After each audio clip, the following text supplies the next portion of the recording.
Lee Anderson, a prominent figure in the Reform UK movement, appeared on GB News with a blistering critique of the government's handling of the migrant crisis.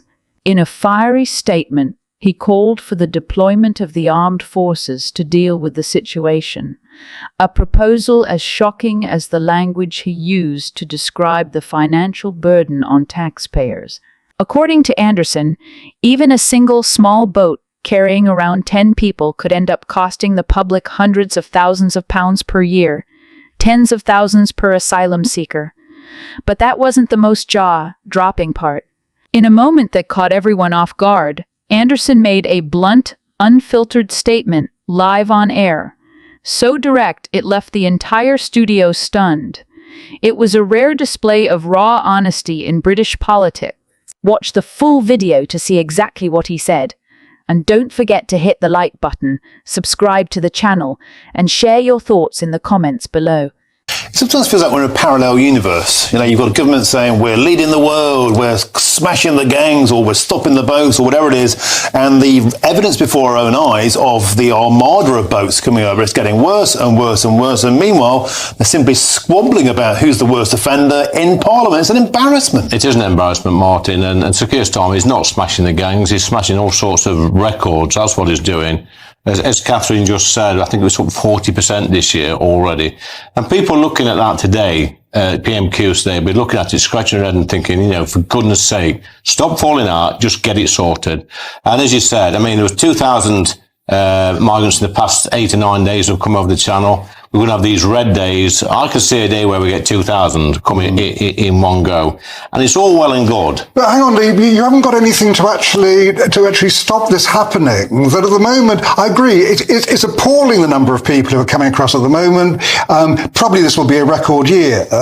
But no one has come up with an absolute way of stopping it. Certainly Reform hasn't. At least the French have got their new Nigel, maritime rules. You've not been paying attention to anything Reform UK. Well, I have. None of it works. The trouble is that nothing actually works. No, because this government and the previous government have not had the political will or the backbone to get stuck into this and do something positive. We proved, I think it was about just before Christmas or just after Christmas, we actually picked up a full boat of illegal migrants, and we took it back to France and they took them to hospital because I think a couple had fell in the water. So we can return them to France. It takes political will and courage. It's about time they put the Navy in the channel, turn these boats back, pick them up, take them back to France. And if it causes a standoff, I'm not bothered, Nigel, because I'm telling you what. But it's not a standoff. The first thing you will have is, if you start sending destroyers into the English Channel to stop inflatables that are no bigger than kids' paddling pools, an awful lot of people will end up drowning. People in this country are furious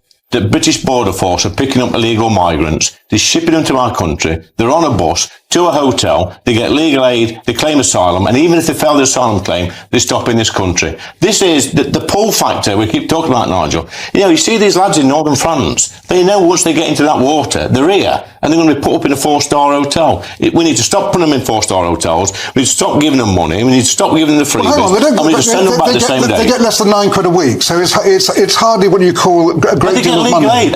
Listen, Nigel, I've gone an illegal migrant cost this country, an asylum seeker cost this country 41 grand a year. So if there's 10 people on a boat, that's Conservative, by the way, that's 400 grand a year, it's costing the British taxpayer. That takes thousands of families to go to work to pay their taxes to keep these people. I do not want these people in my country. They should be sent straight back the same day. If we started doing that, they'd stop coming. France. Then you need the agreement of France. You can't. Well, we're giving France £700 million a year. Just send them back. And in fact, France are doing an awful lot. They've actually stopped two-thirds of the boats leaving. No.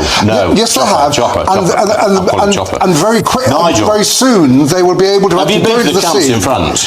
No, I haven't. No, well, I have. And let me tell you this. It might take an illegal migrant 20 attempts to get over, but they will get over. So it doesn't matter how many boats they stop. Those thousands of young men in France of fighting age, they get to this country. It might take them a month, it might take 6 months. Tune in as Michelle Dewberry, a familiar face on GB News, sparks a heated debate over the growing surge of small boats arriving in the UK.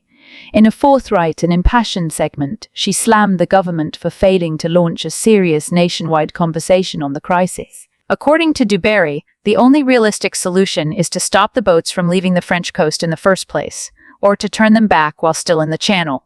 Meanwhile, Labour MP Steve McCabe tried to defend the government's record, claiming they were doing everything possible through international negotiations. But when Dubarry hit him with a sharply pointed question, he was caught completely off guard. McCabe's response? Evasive, hesitant, and completely unconvincing, leaving viewers speechless. Don't miss this explosive moment. Watch the full segment now, and make sure to like, subscribe, and let us know what you think in the comments.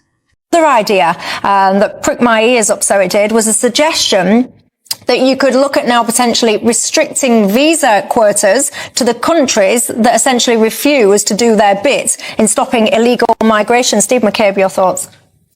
Well, I think it depends what countries we're talking about. I actually think there are some African countries that make it far too easy for people to get on the migrant route. And I think if you were to take some action there, that might actually have some benefit.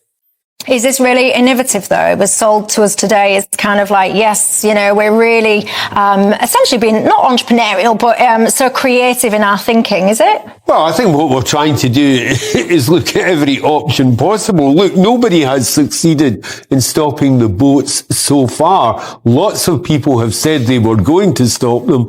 No one succeeded. Everyone Australia agrees. did. Operation Sovereign Border had none of it. They did. They deployed things like turnbacks, pushbacks, and all the rest of it. They managed to stop their boats.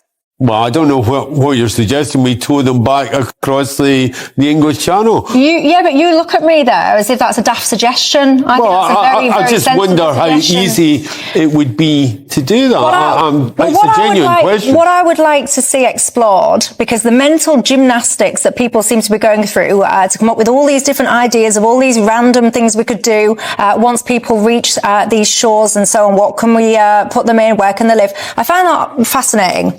But I feel very perplexed that there doesn't seem to be a proper national conversation originating from this government, which is looking at how do we stop these people reaching these shores in the first place? How do we literally explore pushing those boats back, turning those boats back? Because actually, you can go around the houses, but when all's said and done, the only way you're going to stop it is literally stopping those boats either coming out of the shore at Calais or pushing them back to Calais. That's it, really. Well, I mean, my view is that the government is doing what it can by negotiating international arrangements, by trying to stem this much further down the line than before they get to France. We are not finding it easy. We're not that different from any other European country I can think of in trying to deal with the problem. And we have to keep at it until we find a way of breaking the gangs and of stemming the number who are actually getting to France in the first place. Whenever you board anyone, go on the line. And there you have it. Another explosive moment in British politics that can't be ignored. No matter where you stand on the issue, one thing is certain. The public is watching, and those in power must be held accountable. If you found this breakdown helpful, don't forget to hit the like button, subscribe for more bold political commentary, and drop your thoughts in the comments below. We're always listening. Thanks for watching, and we'll catch you in the next video.